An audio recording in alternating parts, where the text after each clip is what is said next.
जय हिंद दोस्तों। आज की इस वीडियो में हम लोग बात करने वाले हैं कांग्रेस का जो उग्रवादी चरण रहा है, या फिर हम लोग उसको कह सकते हैं कि भारत में उग्र राष्ट्रवाद का या उग्र राष्ट्रवादी विचारधारा का प्रचलन या उद्भव किस तरह से हुआ, या फिर उसका उदय किस तरह से हुआ।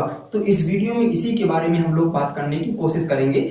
और देखिए, इसके पिछले वाले वीडियो में हम लोगों ने देखा था कि कांग्रेस की स्थापना किस तरह से हुई और उसका जो प्रथम फेज था, जिसको हम लोग बोलते हैं उदारवादी चरण। और इस वीडियो में हम लोग उग्रवादी चरण के बारे में बात करने की कोशिश करेंगे। इस वीडियो में केवल हम उसके कारण पर बात करेंगे, क्योंकि जो उग्रवादी राष्ट्रवाद का जो चरण है, इसके जो कारण है, उग्रवादी विचारधारा का जो क्यों विकास हुआ, क्या कारण थे इसके पीछे, ये बहुत ही ज्यादा इंपॉर्टेंट है। तो इसीलिए हम इस पर बात करने की कोशिश करेंगे।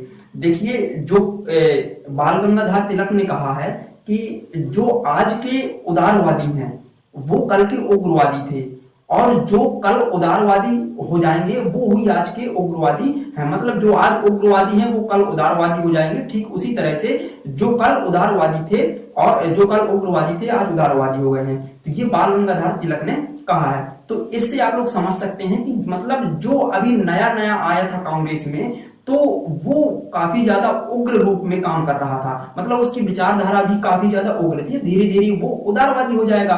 ठीक उसी तरह से जो पहले लोग जो आज के उदारवादी हैं वो भी कभी ना कहीं उग्रवादी तो थे ही, तो आज धीरे धीरे उदारवादी बन गए। तो मतलब कोई भी व्यक्ति हो, चाहे वो पर्सनल लाइफ में हो, जब वो शुरू में कोई काम करता है तो वो बहुत ही ज्यादा जोश के साथ में करता है, लेकिन धीरे धीरे उसके काम करने का तरीका उदार या फिर लिबरल होता चला जाता है और उसकी समझ थोड़ी ज्यादा विकसित होती चली जाती है। लेकिन जो नया होता है वो ज्यादा जोशीले तरीके से काम करता है। तो इसी तरह से इनका भी कुछ रहा है। जो लोग नए आए थे, कांग्रेस में शामिल हुए थे 20वीं शताब्दी की शुरुआत में, तो उनकी जो विचारधारा थी वो काफी ज्यादा उग्र रही है।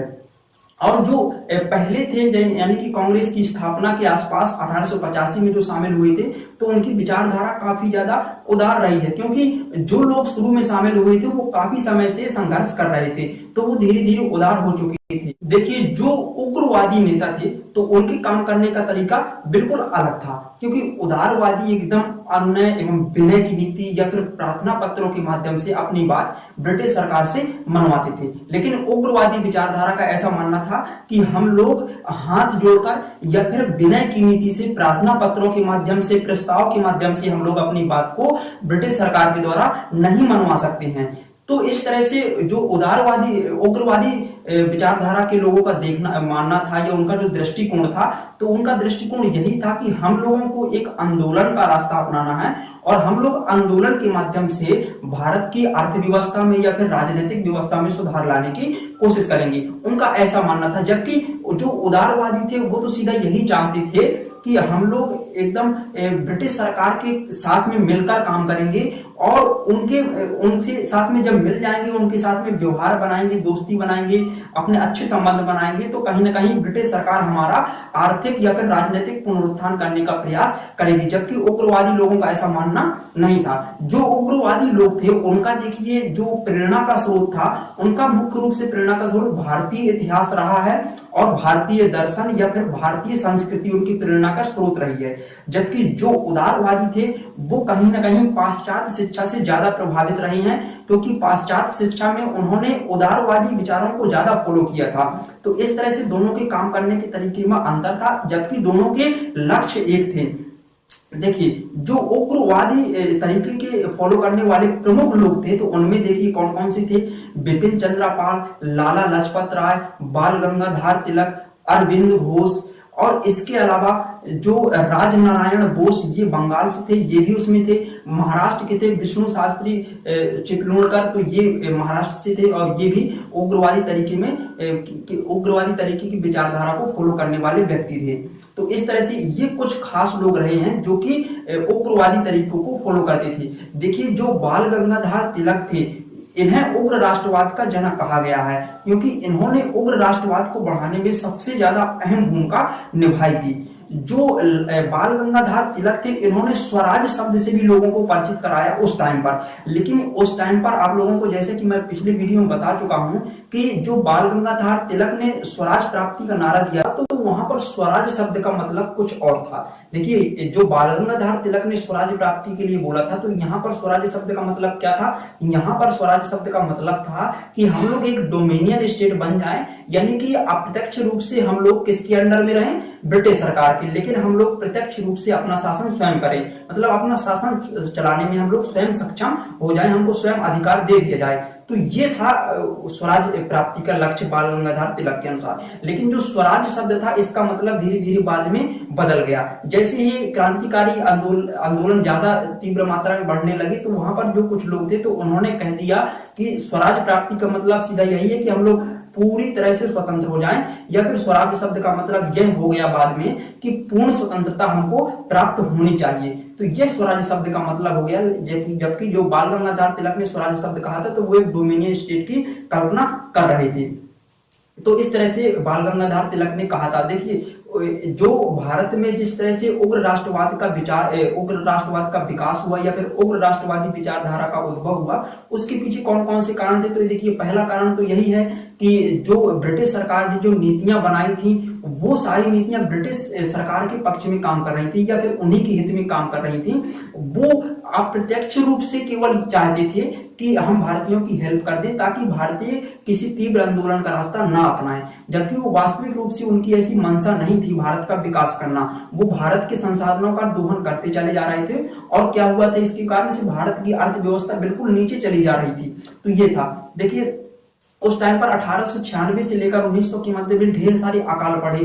तो वो जो अकाल पड़े थे, तो उनमें क्या हुआ था कि लाखों करोड़ों लोगों की, लाखों व्यक्तियों की भारत में मौत हो गई थी। लेकिन इस मौत का जिम्मेदार कौन था? रियल रूप में वास्तविक जिम्मेदार ब्रिटिश सरकार थी, क्योंकि ब्रिटिश सरकार ही भारत में शासन कर रही थी। लेकिन ब्रिटिश सरकार ने इसकी कोई जवाबदेहिता नहीं बरती, और ब्रिटिश सरकार ने उन सारी मौतों पर कोई ध्यान नहीं दिया। तो इसके कारण क्या हुआ कि लोगों की आत्मा दहल गई, और लोगों को ऐसा लगने लगा कि हम लोग कहीं एक ऐसी जगह जी रहे हैं जहां पर हमारा यहाँ कोई नहीं है। तो इस कारण वो चाहते थे कि हम लोग ब्रिटिश सरकार को कहीं ना कहीं वापस भेज दें, या फिर हम लोग स्वतंत्रता प्राप्त कर लें, क्योंकि भारत के लोग स्वयं भारत में रहकर अपना विकास नहीं कर पा रहे थे। सारे संसाधन भारतीयों के थे, और लोग भी भारतीय थे, लेकिन उन पर कुछ मुट्ठी भर लोग शासन कायम किए हुए थे। तो ये जो एक तथ्य था, तो ये तथ्य लोगों को बहुत ही ज्यादा आहत या फिर चोट पहुंचा रहा था। तो इसके कारण क्या हुआ कि लोग जो थे, जो कॉमन लोग थे, उन्हीं लोगों के अंदर राष्ट्रवादी या फिर उग्र राष्ट्रवादी विचारधारा धीरे धीरे और भी ज्यादा बलवती होती चली गई। और देखिए उस टाइम पर क्या हो रहा था कि पूरे वर्ल्ड में धीरे धीरे एक बदलाव आ रहा था। जो पूरे विश्व में बदलाव आ रहा था, तो उसके कारण क्या हुआ कि भारतीय भी उस बदलाव से परिचित होने लगे। जैसे देखिए कि उस टाइम पर जापान एक प्रमुख औद्योगिक शक्ति के रूप में उभर कर सामने आया था, और जापान ने खुद अपने दम पर अपनी अर्थव्यवस्था को खड़ा किया था। एक प्रमुख आर्थिक शक्ति के रूप में जापान उभर कर सामने आया था। तो भारतीयों को भी लगा उस टाइम पर कि जब जापान अपनी अर्थव्यवस्था को ठीक कर सकता है, या प्रमुख आर्थिक शक्ति के रूप में उभर कर सामने आ सकता है, तो हम लोग क्यों नहीं आ सकते। तो इसकी वजह से क्या हुआ कि भारतीयों ने भी प्रयास करना चालू किए, और वो प्रयास यदि वो उदारवादी तरीके से करते तो फिर वही अपीलों के माध्यम से करते। तो इस कारण से उन्होंने उग्र राष्ट्रवाद का मार्ग अपनाया, फिर उग्रवादी विचारधारा को फॉलो किया। तो इस तरह से देखिए धीरे धीरे उग्र राष्ट्रवाद का या फिर उग्रवादियों का विकास होता जा रहा था। और देखिए इसके अलावा देखिए जो जुझारू राष्ट्रवादी गतिविधियां थी, जुझारू राष्ट्रवादी विचारधारा थी, उसका भी प्रभाव इस पर पड़ा। देखिए जुझारू राष्ट्रवादी को फॉलो करने वाले प्रमुख व्यक्ति यही थे, जैसे कि बाल गंगाधर तिलक, बिपिन चंद्र पाल, लाला लाजपत राय, और इसके अलावा जो बंगाल के कुछ नेता थे, ठीक है, जैसे राजनारायण घोष, अश्विनी कुमार दत्त, तो इसके विष्णु शास्त्री चिपलूणकर, ये महाराष्ट्र के थे। तो ये जो जुझारू राष्ट्रवादी गतिविधियों को फॉलो करने वाले व्यक्ति थे। देखिए बाल गंगाधर तिलक जो है, इनको उग्र राष्ट्रवाद का जनक कहा जाता है, ये मैं आपको बता चुका हूं। इन्होंने कहा था बाल गंगाधर तिलक ने कि आजादी बलिदान मांगती है, और इन्होंने अपने समाचार पत्र भी प्रकाशित किए थे, जिनके माध्यम से ये उग्र राष्ट्रवादी विचारधारा का और भी ज्यादा प्रचार प्रसार कर रहे थे। इन्होंने अंग्रेजी में एक अखबार छापा था द मराठा के नाम से, और इन्होंने मराठी भाषा में एक अखबार चलाया था जिसका नाम था केसरी, ठीक है। तो इन अखबारों के माध्यम से भी इन्होंने उग्रवादी विचारधारा को ज्यादा प्रचार प्रसार किया, उनका उसका ज्यादा प्रचार प्रसार कर दिया। तो इसके कारण से देखिए क्या हुआ कि लोगों के अंदर भी उग्रवादी भावनाएं विकसित होने लगी। और देखिए अगला कारण यदि हम देखें कि भारत में उग्रवादी राष्ट्रवाद का विकास क्यों हुआ या फिर उग्रवादी विचारधारा क्यों ज्यादा आगे आ गई, तो उसका देखिए कारण ये था कि उस टाइम पर, एक कारण बता रहे हैं, या फिर ढेर सारे इसके कारण हैं। देखिए उसका ये कारण था एक कि उस टाइम पर पाश्चात्य शिक्षा भारत में ज्यादा प्रचलित हो गई थी। पाश्चात्य शिक्षा मतलब कि जैसे 19वीं शताब्दी में हम लोग देखेंगे तो भारत में जितने भी नेता थे या फिर जितने भी समाज सुधारक थे, उन्होंने क्या किया था, पाश्चात्य साहित्य का अध्ययन किया था और पाश्चात्य पुस्तकों का या फिर उनके दर्शन का भी अध्ययन किया था। तो इसके कारण क्या हुआ था कि भारत के अधिकांश क्षेत्र में पाश्चात्य संस्कृति के लोग मानने लगे थे, यानी कि भारतीय संस्कृति को धीरे धीरे भूलते जा रहे थे या फिर भारतीय संस्कृति धीरे धीरे विलीन होती जा रही थी। तो इस कारण से लोगों को लगा कि अंग्रेज यानी कि जो ब्रिटिश सरकार है वो कहीं भारतीयों की संस्कृति को या फिर भारतीयों के धर्म को खत्म करना तो नहीं चाहती है। तो इस कारण से लोग और भी ज्यादा उग्र होने लगे, ठीक है। और क्योंकि जब लोगों के धर्म पर कोई हाथ लगाता है या फिर धर्म को नष्ट करने की कोशिश करता है, तब लोग और भी ज्यादा उग्र तरीके से सामने आने लगते हैं, क्योंकि उस टाइम पर लोग धार्मिक जाल में ज्यादा कुछ जकड़ चुके थे। तो ये एक प्रमुख रीजन है। और इसके अलावा देखिए कि भारत में उग्र राष्ट्रवाद का विकास क्यों हुआ, तो इसके पीछे एक रीजन यह भी था कि जो लॉर्ड कर्जन की नीति थी, तो उसने भी उग्र राष्ट्रवाद के विकास में बहुत ही ज्यादा भूमिका निभाई। लॉर्ड कर्जन ने ढेर सारे कानून पास किए थे, एक्ट पास किए थे, ठीक है। 1892 का जो एक्ट पास किया था लॉर्ड कर्जन ने, तो उसके कारण क्या, देखिए 1892 में जो एक्ट पास हुआ था तो लॉर्ड कर्जन ने, ठीक है, तो उसके कारण क्या हुआ था 1892 के एक्ट में कि लोगों को केंद्रीय विधानमंडल में सदस्यों की संख्या बढ़ा दी गई थी, मतलब लगभग अधिकतम संख्या 16 कर दी गई थी, लेकिन जो भारतीय सदस्य उसमें शामिल किए जा रहे थे उनका अप्रत्यक्ष रूप से निर्वाचन होता था और उनको ज्यादा अधिकार नहीं दिए जा रहे थे और उनका निर्वाचन भी बहुत ही ज्यादा सीमित था और कम लोग थे।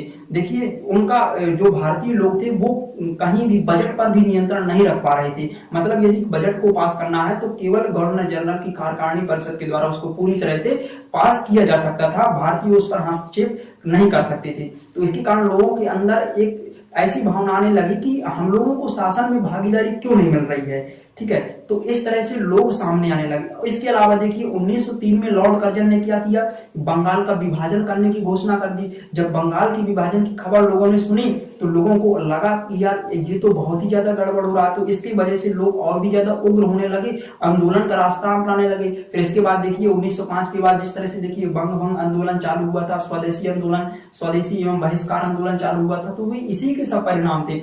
लॉर्ड कर्जन ने 1905 में बंगाल विभाजन किया, लोग और भी ज्यादा उग्रवाद हो गए थे। बंगाल में देखिए क्या हुआ था कि बंगाल एक प्रमुख राजनीतिक उथल पुथल का केंद्र उस टाइम पर बना हुआ था, क्योंकि बंगाल जो था वहां पर ढेर सारे बंदरगाह थी, तो वहां वह प्रमुख अर्थव्यवस्था का केंद्र रहा है। तो वहां जो अर्थव्यवस्था का केंद्र रहा है वही उस टाइम पर राजनीति का भी केंद्र बन चुका था। तो देखिए जो बंगाल विभाजन की खबर देश में फैली थी तो संपूर्ण देश में उग्र राष्ट्रवादी विचारधारा पनपने लगी थी, उसका प्रचार प्रसार एकदम तीव्र गति से होने लगा था। तो इस तरह से देखिए लॉर्ड कर्जन जो थे इन्होंने कांग्रेस को एकदम गिरी हुई संस्था मान लिया था। उन्होंने ये कहा था कि कांग्रेस अपनी अंतिम सांसें गिर रही है और मैं कांग्रेस को चैन की मौत मरते हुए देखना चाहता हूं। इस तरह की बातें जब लॉर्ड कर्जन ने बोली थी तो लोगों को ये लगा था कि यार जो लोग कांग्रेस में काम कर रहे हैं वो कहीं ना कहीं नकारे हैं या फिर निकम्मे हैं। तो इस तरह से नए लोग कांग्रेस में आए और उनका काम करने का तरीका एकदम पावरफुल था, एकदम वो विचारों से बहुत ही ज्यादा स्ट्रॉन्ग थे। तो इस तरह से एक नई विचारधारा सामने आई।